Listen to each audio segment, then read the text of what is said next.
Hello, gamers of the Gear Import. I just made a Minecraft video. Hope you guys check that out and enjoy it. It teaches you how to make an AFK acrobatics grinder. But today I have some information to tell you about the Pantheon visual upgrade and character discussion that's coming to League of Legends. They don't know when this will be coming exactly, but they expand a little bit on what direction they want to go and what they don't want to take away from the champion. Before I continue, guys, I'm running an RP contest right now. All you guys have to do to enter is leave a like, leave a comment RP, and subscribe. You have a chance to win 7,200 RP in League of Legends. This contest is over when the video reaches 2,000 likes. Alrighty, guys. Now I will be messaging the winner, and now let's get into it. Pantheon visual upgrade and character discussion. So I've read this over already. They basically, just to shorten this up, if any of you want to leave right now, they basically discuss how he's technically a faceless Spartan right now. You don't know what he looks like, his head or anything. They think that's what kind of represents him, and they don't want to take that away. Personally, I think that what represents him is he's a Spartan, he has a shield, a spear, and you think of the movie and you go, Sparta! And you kick, well, imagine if you could kick someone with one of your abilities, that'd be great.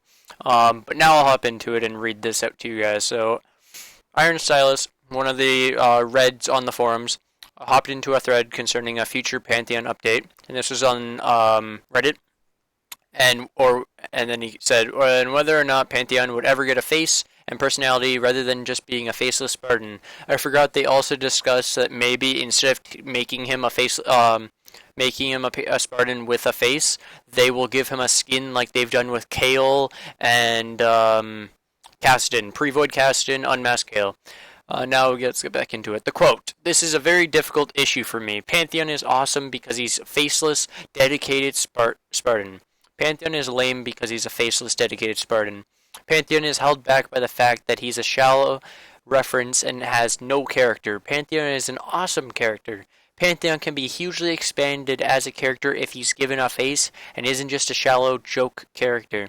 I absolutely adore Pantheon, and I'd hate if he wasn't the same anymore. Is it okay that he just stays a one-dimensional character? How can you give him character without removing everything we love about him? Riot, what? Okay, that I don't know.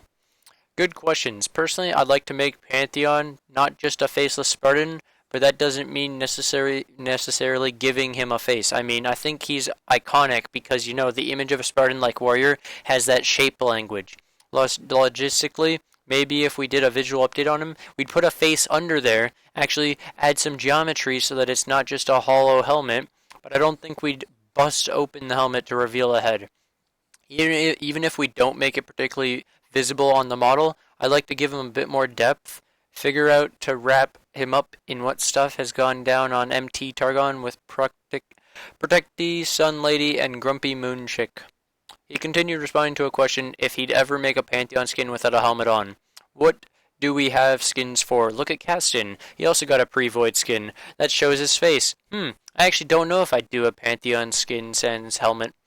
I think the helmet is a big part of him, but heck, who knows? Maybe a good idea will crop up that warrants him unmasking. He continued, fleshing out his previous comment a bit more in relation to similar champions such as Kale, who have had skins removing their helmets despite it being an important part of them. Just a gut feeling, I don't see any immediate benefit for a helmetless Pantheon skin. Well, with Kale, you sort of have that unmasked Samus thing going on. Samus is that legendary, futuristic woman who's in her suit, and you wouldn't really know it's a woman until they explain more about her, and I think she might have been out of her suit one time. As for Kale, I'd say her big reads being her wings and sword trump the helmet, no helmet thing. It's a neat aspect to her, but I don't think it's as equal value to her wings and sword. Just my opinion, though. Iron Stylus also noted wanting to inject some personality into Pantheon's weapons.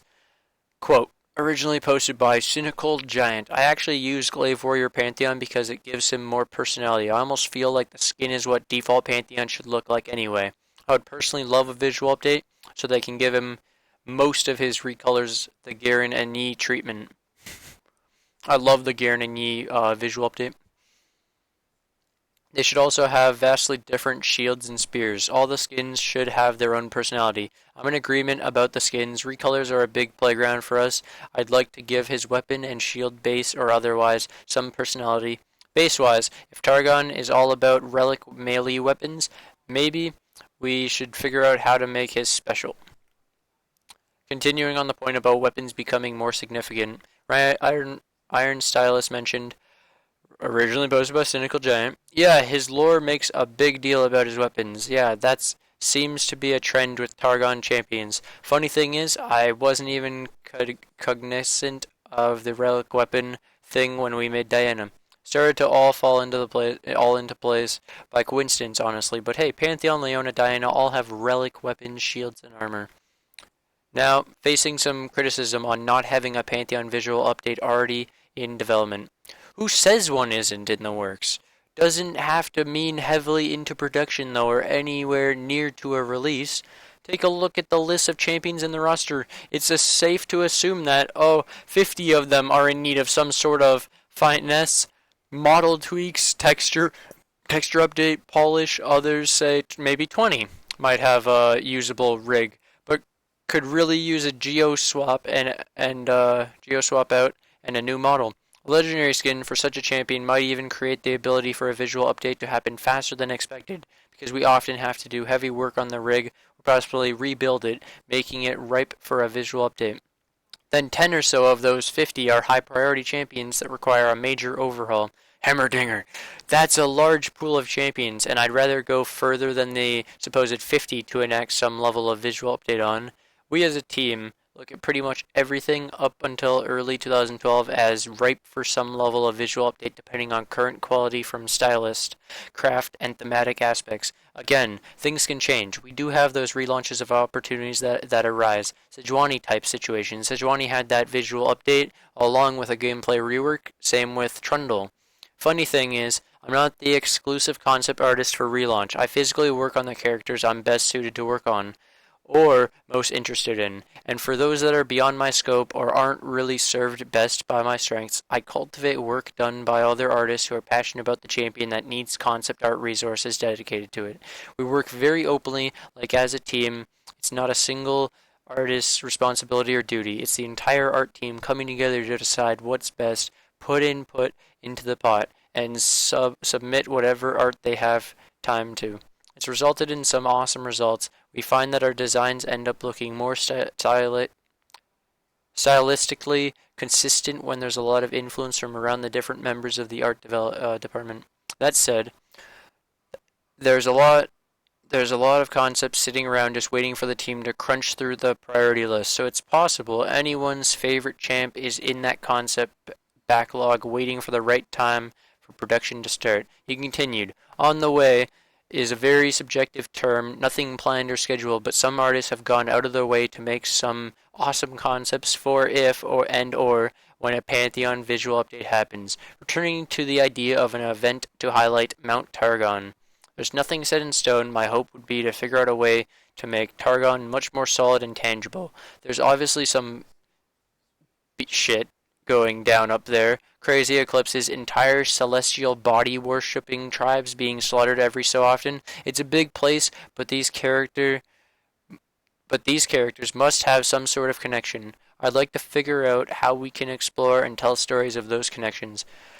Wow, it went really into detail, guys. As I said, I basically think that covers everything. I hope you guys really enjoyed what this tells us about the Pantheon visual update and how this compares to other champions, etc., how it will relate to what they do.